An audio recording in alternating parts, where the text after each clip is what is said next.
The night sky over Tehran just turned orange, not from the sunset, not from fireworks, from missiles. And this time, it's different. This isn't a warning shot. This isn't a threat issued through diplomatic back channels. This is a coordinated, full-spectrum military campaign, air, sea, and land, launched simultaneously by two of the world's most battle-tested forces. The United States and Israel aren't just responding anymore. They're hunting. Radar stations, missile silos, command bunkers, gone. In less than 72 hours, Iran's most protected military infrastructure has been systematically dismantled. The generals who spent decades building it, some of them didn't make it to morning. And President Trump stood at the podium and said 4 words that sent shockwaves across every intelligence agency on the planet. We will easily prevail. But here's what no one is talking about yet. The thing buried beneath the breaking news alerts and the satellite footage of burning installations. The part that changes everything about how this war gets fought and how it ends. Because while American B-2 bombers were cutting through Iranian airspace at 40,000 feet, something else was happening on the ground. Something that aviation analysts and defense insiders have been quietly watching for weeks. A pattern, a build-up, a sequence of movements that, when you connect the dots, tells a story far more alarming than anything you've seen on your news feed tonight. We're going to walk you through every piece of it, from the first airstrike to the sea blockade forming in the Persian Gulf right now, from the Israeli special operations activity near the Iraqi border to the 3 Iranian counterstrikes that almost nobody is covering correctly. This is not just a news update. This is a full picture. Stay with us, because Part 2 reveals the military strategy behind the opening strikes and why the first 48 hours may have already decided something massive about how this conflict ends. Here's what most people don't understand about the first wave of strikes. It wasn't random. It wasn't reactive. It was surgical. When the U.S. and Israeli military planners sat down to design this campaign, they didn't start with a target list. They started with a question. One question that every modern air campaign lives or dies by. How do you blind a country before it can fight back? The answer? You don't hit the weapons first. You hit the eyes. Within the opening hours, Iranian radar installations across 3 provinces went dark. Not damaged, dark. Completely offline. The kind of precision that doesn't happen with a single missile, that happens with years of signals intelligence, satellite mapping, and, according to defense sources, deep penetration of Iran's own communication networks. This is where aviation tells the story better than any political analyst can. The aircraft involved weren't just bombers. USEA 18G Growlers, electronic warfare jets designed specifically to suppress and destroy enemy air defenses, were reported in the region days before the first public strike. These planes don't drop bombs. They kill radar. They jam communications. They make an entire air defense network functionally useless. Iran never saw the bombers coming, because the Growlers made sure of it. And then came the B-2s, flying from Diego Garcia, a U.S. base in the Indian Ocean. Those stealth bombers carried bunker-busting munitions, the kind designed to penetrate 30 feet of reinforced concrete before detonating, the kind that were used on hardened underground facilities, Iran's underground missile storage sites, the ones they spent billions building specifically to survive an airstrike. Gone. But here's the moment that stopped military analysts cold, the detail that got buried under the headlines. One of the targeted sites wasn't on any publicly known list. It wasn't in any think tank report. It was a facility that, according to intelligence community insiders, Iran believed was completely unknown to Western intelligence. Someone told them exactly where it was. And that means this war has an intelligence dimension that goes far deeper than airstrikes and naval blockades. There's a human element, a covert layer, that changes the entire calculus of what Iran can trust, who they can rely on, and how they plan their retaliation. Which brings us to Tehran's response. Because Iran did not stay silent, and what they fired back, and more importantly, where they aimed, reveals a strategic calculation that should worry every military planner in Washington and Tel Aviv right now. Iran's retaliation didn't look like what most people expected, and that's exactly what made it dangerous. When most people imagine an Iranian counterstrike, They picture ballistic missiles arcing across the sky toward Tel Aviv or a U.S. base in the Gulf. Loud, visible, interceptable. The kind of strike that makes headlines but gets knocked out of the sky by Iron Dome or a Patriot battery before it does real damage. That's not what happened. Iran's military commanders, the ones still alive, made a calculated decision in those first chaotic hours. They didn't go loud. They went quiet. Drone swarms. Low altitude. Multiple vectors. Launched not from Iranian soil, but from proxy positions across 3 different countries simultaneously. Iraq, Yemen, Syria. A coordinated, distributed attack designed to overwhelm air defense systems not with power, but with volume. Here's why that matters from a purely military aviation standpoint. Modern air defense systems like Iron Dome and the Patriot are extraordinarily effective against ballistic missiles. High speed, predictable trajectory, limited numbers. These are threats those systems were built to handle. But drone swarms are a fundamentally different problem. Slow, low, and numerous. They force air defense operators to make impossible decisions in real time. Do you fire a $3 million interceptor missile at a $20,000 drone? Do it 50 times in one night, and you've just depleted a critical defensive layer. Iran knows this. They've been studying it, practicing it, and on the night of the counterstrike, they executed it with a level of coordination that caught several defense officials off guard, even those who knew the attack was coming. But here's where the story takes a turn nobody saw coming. One of the drone swarms, tracked by both U.S. and Israeli radar, changed course mid-flight, not due to malfunction, deliberately, as if being remotely guided around a newly identified air defense position. Real-time battlefield adaptation, the kind that requires live intelligence feeds and sophisticated command and control infrastructure. Infrastructure that was supposed to have been destroyed in the first wave of strikes. It wasn't. And that single fact that Iran retained enough battlefield communication capability to redirect an active drone swarm mid-operation sent a very specific kind of alarm through the Pentagon, because it means the opening strikes, as devastatingly effective as they were, did not achieve one of their primary objectives.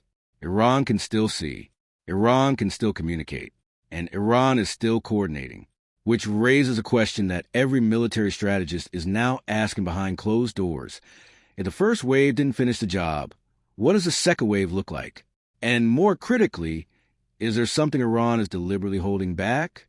A capability they haven't revealed yet, a strike they're saving. Because according to 3 separate intelligence assessments reviewed by defense journalists this week, Iran has one card left that changes everything, and they haven't played it yet. Every war has a moment where the entire equation shifts.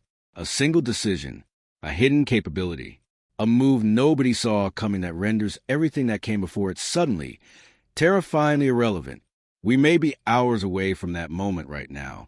Here's what the mainstream coverage keeps glossing over.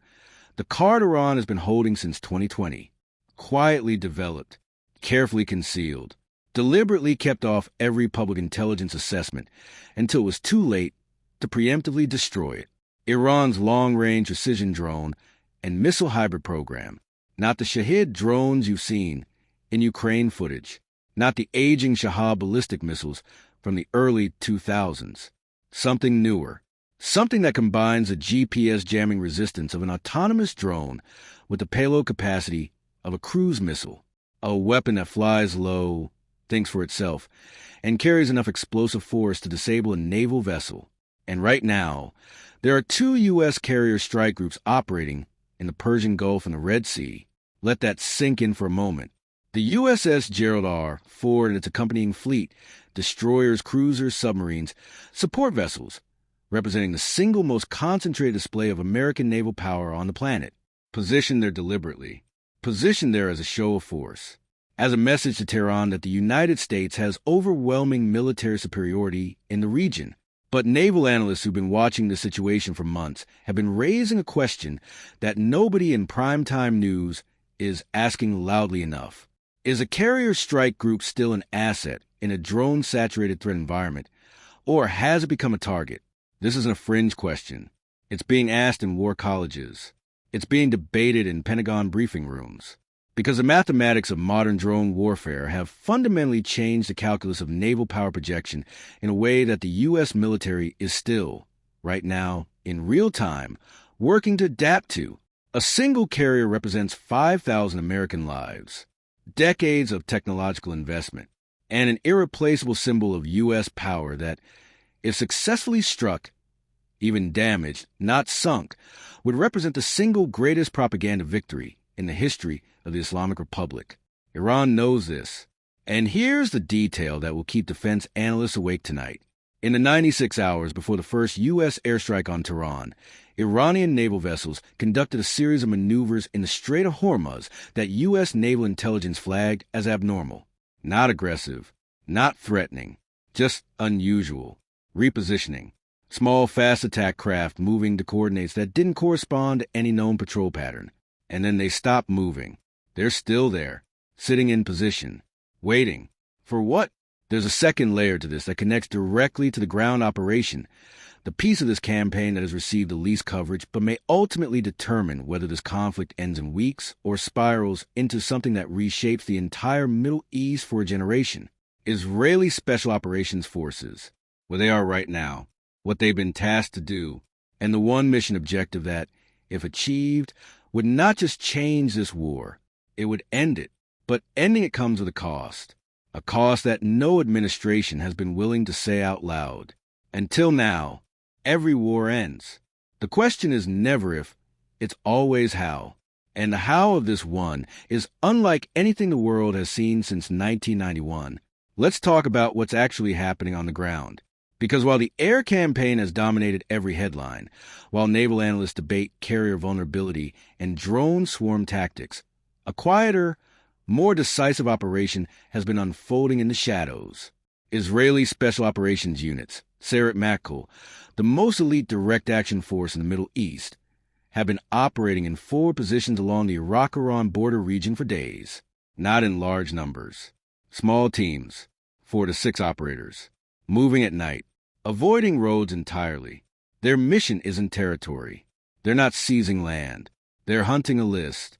Iran's Revolutionary Guard command structure, the IRGC, has spent 30 years building a decentralized leadership model specifically designed to survive exactly this kind of campaign. Kill one general. 3 more assume his responsibilities. Destroy one command bunker. Operations shift to backup sites within minutes. It's resilient. It's redundant. It was built to absorb punishment and keep functioning. But resilience has an Achilles heel. Decentralization requires communication. And communication, no matter how encrypted, no matter how carefully routed, leaves traces, signals, patterns, the kind that, when you have the right intelligence infrastructure, you can follow like footprints in fresh snow. Israel has spent the better part of a decade building exactly that infrastructure. And in the last 48 hours, according to regional defense sources, it paid off in ways that will reshape the IRGC's operational capacity for years. But here's the moment, the one this entire script has been building toward. Amid all of it, the airstrikes, the drone swarms, the naval positioning, the special operations activity, a back channel opened, quiet, deniable, routed through 2 intermediary nations whose names haven't appeared in a single news report yet. A communication between Washington and Tehran. Not a negotiation, not a ceasefire offer, something more specific, a set of conditions, precise, non-public, and according to one source described only as a senior figure familiar with the exchange, conditionally accepted by the Iranian side within 6 hours of being transmitted. President Trump said this could last 4 to 5 weeks. It's been less than 1, and somewhere in a secure facility right now, people on both sides of this conflict are reading the same document. A document that could stop the missiles, ground the bombers, return those carrier strike groups to open water. Or, if one side blinks wrong, misreads a signal, overplays a hand, ignite the next phase of a conflict that pulls in actors far beyond Iran and Israel. Russia, China, Hezbollah, the Strait of Hormuz closing entirely, global oil markets in freefall, aviation corridors over the Middle East shutting down indefinitely, the kind of disruption that grounds civilian flights, reroutes international supply chains, and sends economic shockwaves from Beijing to Brussels. The world is holding its breath, and the next 72 hours will tell us everything. This is a story that doesn't end with this video, because the final chapter hasn't been written yet. The strikes continue. The drones keep flying. The special operations teams are still in the field. And that back channel, that quiet, fragile, enormously consequential back channel, is still open. For now, watch this space.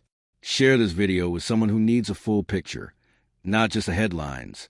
And when the next development breaks, and it will break soon, you'll already understand exactly what it means. Because now you know what everyone else is only starting to figure out.